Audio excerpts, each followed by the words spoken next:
السلام عليكم، مرحبا بكم مع وصفات ملكة الطبخ.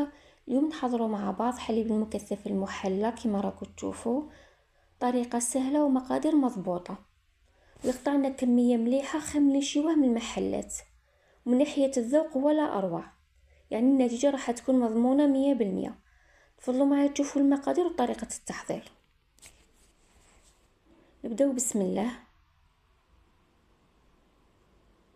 عندي 2 كيسان حليب لحظة، الكاس المعياري نعبروا به كلش. 2 كيسان سكر،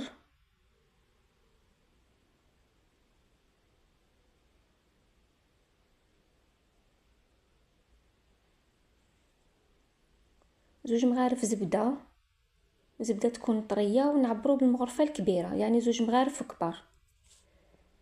كاس ماء سخون ناقص ان دوا. 4 كاس كريمة سائلة. كريمة السائلة اختياري، تحبوا ديروا تحبوا ما ديروش، راح تزيد لنا في النكهة. نميكسيو كلش. اذا حليب الحصل من تحت تقدروا بالمغرفة تطلعوه وتحركوا شوية. بعد ما رحيت شوية الحليب حسيتو مازال من تحت، حركته بالمغرفة كما راكم تشوفوا وكملت ميكسيت كلش. نديرو في كاسرونة تكون ثقيلة.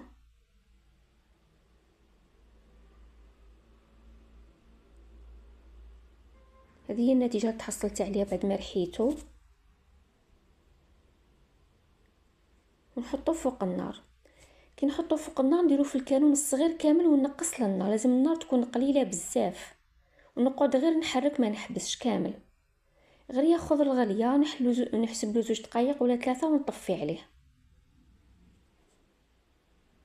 الحليب بعد ما طاب كيما راكم تشوفوا هو سخون، نخرجوه في الصفايه. كاش كتولات ولا كاع لازم يتنحاو، لازم يولي لنا ليس. نصفيه مليح. هذه هي النتيجه اللي تحصلت عليها. في الوقت كما دوكا راه مازال جاري، غير يبرد يعقد كما راكم تشوفوا. النتيجه جات هايله ولا اروع، كما راكم تشوفوا جات هايله، جات كيما اللي تباع في المحلات،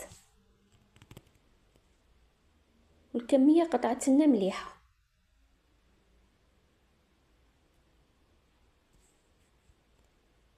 هذه وصفتنا لنهار اليوم، ان شاء الله يتعجبكم، ونتلاقاو فيديو الجاي ان شاء الله.